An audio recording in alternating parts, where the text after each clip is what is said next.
There is no such thing as a successful person without a failure. Without the failures, there's no success. You need both. For there to be winners, there has to be losers. Therefore, if God is going to give you the chance to become a successful person, he has to make it difficult. He has to lay out a gauntlet, because within that gauntlet, some people will quit and they can go become losers, which allow the people who do not quit to be winners. So when people want to quit, they want to give up, everybody has an excuse, nobody has any time, they will do it next week, they're a bit tired, they don't understand. That's all loser talk. You're not allowed to do that. That is part of the gauntlet. That is the off-ramp towards loserdom. You're on the highway, you're driving. There's exits all along the way to Loserville, Loser Town.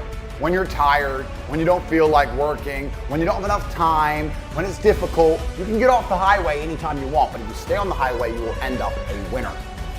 When I hear people say, oh, it's hard, or I don't have time, etc., all you're doing is telling me you're a loser. Every single winner feels the same as you do. The difference is they do not quit.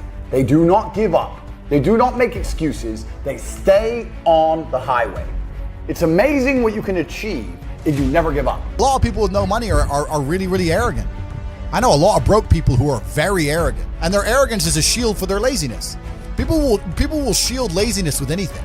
No one wants to admit they're lazy, so they'll shield it with disbelief. Lazy people never get anywhere in life, doesn't matter what it is. Doesn't matter if it's tennis or money. If you're lazy, you're never gonna get it. Quitters are the worst people on the planet. You can give a quitter absolutely everything and they will still fail. You can give it, doesn't matter what it is. If you go to IKEA and buy a flat pack fucking table and put it in front of a quitter, you will never have a table. He'll look at it, it's just long, and he'll quit. Quitters can have every single advantage. Quitters can have all the information. Quitters can have all the tutelage. Quitters can have a mentorship. Quitters can have someone who messages them every morning, hey bro, let's get it. And guess what they're gonna do at the end? Quit. They ain't never gonna have shit. Idiots, peons. They will stay brokies and wagies forever. Leave them there, right? You need the people who don't quit. I don't quit. Every single facet of my life is testament to the fact that I don't quit. When people see my plane in the sky, you can say whatever you want about me. You can call me arrogant. You can call me anything you want, but you cannot call me a quitter. I didn't quit. So that's the difference. When it was hard, I did it anyway. That's who I've always been. And if you don't have that kind of tenacity, you're never going to be anything. This as well is difficult because the way that humans work and the way that we've evolved as a species is that we don't really learn lessons unless they're learned the hard way. Yeah. I believe that unless a lesson has taught the hard way, you're not going to learn it. You can have so many near misses and people won't learn their lesson. Bro, you must know a guy who goes out there, nearly crashes his car, nearly crashes his car, nearly crashes his car, doesn't slow his ass down till he wrecks it. Yeah. Like, this is just how people are, right? So you need that pain for the lesson to sting enough to really genuinely go inside of your mind. And it's the same with everything. It's the same with driving a car or business. Truthfully, if you want to learn a lesson about business, you're going to have to suffer at some point. So you need to go through some pain. You need to experience some negative things. You need to have to a degree some trauma to really even learn any lesson. I've been learning for a very, very long time. I've always been very, very observant, trying to pay a lot of attention.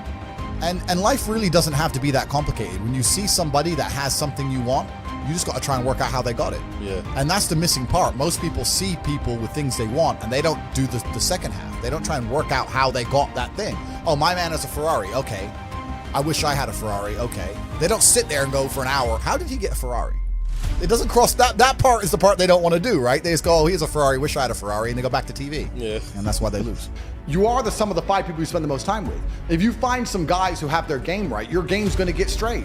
It's as simple as that. And I think if you take any man on the planet, in any situation, in any scenario, and you tell him to become as strong as possible because of all the lessons he's going to learn, become as rich as possible because of all the lessons he's going to learn, plus obviously being strong and rich are benefits, plus find a network of brotherhood of men who are accountable to themselves, and by extension accountable to you. If you're accountable to yourself as a man, you're also accountable for your friends. I don't want loser friends. I don't want dickhead friends. If you're in a room full of ice cream experts, and all they talk about is ice cream, how to make ice cream, their favorite flavor, the best way to store it, how much it costs to produce, how to transport it, and that's all they talk about is ice cream. Even if you have no interest in ice cream, over a long enough period of time, you're gonna end up knowing stuff about ice cream. You're gonna end up knowing shit. You're like, that's double chocolate this, it costs this much, and this is how they moved it. You're gonna know things about ice cream. If you're in a room full of people who only talk about money, then you're gonna end up knowing about money. It's exactly the same thing. And net worth is net worth, everyone understands this. And people also understand that they're likely to become the sum of the 5 people they spend the most time with. Yeah. But then they hang around with losers. It just blows my mind. Let's talk about this. Why did Genghis Khan wake up and think, you know what can I do for fun? Well, I can play this instrument. Oh shit. Play the instrument for me. Diddly-diddly-diddly. Boring. Okay, let me fuck this girl. Fucked her. Let me fuck her. Oh, kid number 84. Boring. What's there to do? You know what, guys? Let's all get our horses and let's just ride over there, and whatever we find, let's just take it. Why? Because it's the instinct to conquer. It's inside of a man. It's been dumbed down by the Matrix. They try and numb you.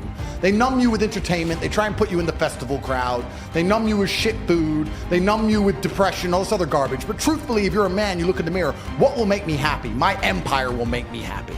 That's why Alexander the Great did what he did, and Julius Caesar did what he did, and Genghis Khan did what he did. They didn't have Google Maps. They didn't know where they were going. They just said, no, we've decided we're gonna go take shit from other people and show we're the best. And that's what we're doing now, the successful men at least, in a financial sense. Why am I making money? I have nothing to buy. There's nothing to buy. I have it all. I have 4 Kernan's eggs, a Rimac, a Bugatti, 53 other cars, 40 properties. There's nothing to buy. I'm just taking it from other people. I'm winning the game. I'm conquering. And that's what I think truly is going to give you purpose in life. It's just conquest. Men have always been this way. That's why war was even happening in the first place. The Mongols raided Vienna.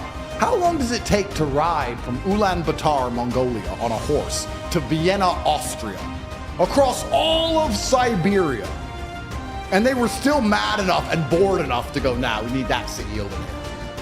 That's the masculine essence, and it's been numbed down inside of people. Do you think they were ever considering fun at any point during this conquest? Because I don't think they were. Nothing's fun. The only thing that's fun is masculine achievement and being respected for being monumentally successful and competent and crushing your enemies with your brutal brilliance. Turning up and saying, I'm gonna make more money than all of you, I'm gonna be more famous than all of you, I'm the best, watch me, and winning. That is fun. I think that the entire world was built by this God-given drive to conquer. And to conquer doesn't always mean dominate others. You can conquer the sky by building a skyscraper. You can conquer by building roads. You can conquer by construction, not only by destruction. You conquer by turning up to a new territory and having a beautiful family and creating children. I think that's inside of every single man. I think it's been dumbed down by the Matrix, but I'm uninterested in fun. I don't understand the concept of fun. Fun is for women and children.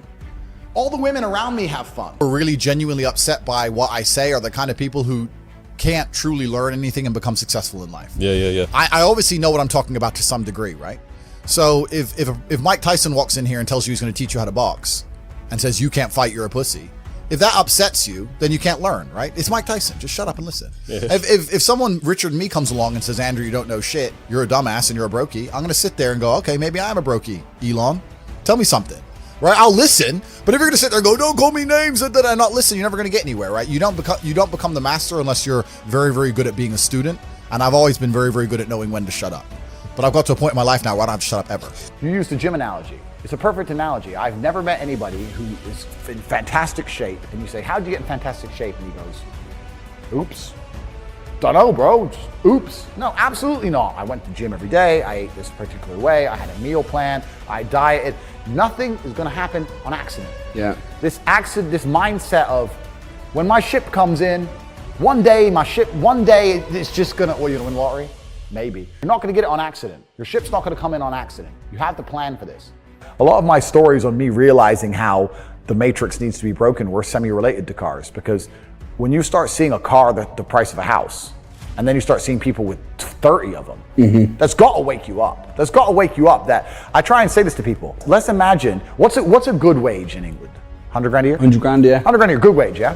What's that, on 100 grand, what you paying, 40 or 50% tax? Probably about 40%. Okay, so let's say you're getting 60 grand a year. Let's imagine you're earning 100 grand a year. You're successful inside of the matrix. You're a successful slave. You make 60 grand a year. Let's imagine you can live for free, eat for free, you walk to work, you never buy clothes. Let's imagine you save 100% of your money, 60 grand each year. I don't want to do the math off the top of my head, but my Bugatti was 5.2. What is that? Is that like 90 years? it's a lifetime of saving. That's a lifetime of slave work without spending a penny ever once. To by the time you're a fucking geriatric and can't function, you might be able to buy one of my 30 cars. If that does not tell you the matrix must be cracked and there's other ways to make money, then nothing fucking will. Yeah. Because if you think you're just gonna work your way to the top and just stick to the rules, you're a dummy. No, you won't. That's it. That 16-year-old kid making 45 grand. You get to live a movie as a man if all you had was some balls. He's working. You're not the main He ain't getting character of money for anything. free. You're an He's sitting there finding unemployed videos, because pumping you them were up, making them entertaining, your adding entire the life. fucking Most men titles sit that there he's and wonder working why for. they're depressed because you don't get to live a movie. I'd be depressed about it. To work. He's just working. You have to just work. At some point, you have to bite the bullet and just work.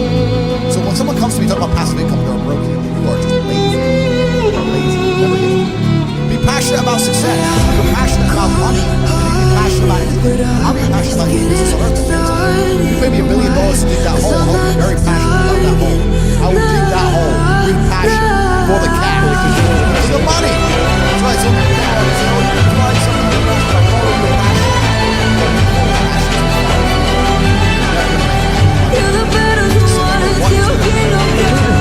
I see the universe very different, and I yet to experience a man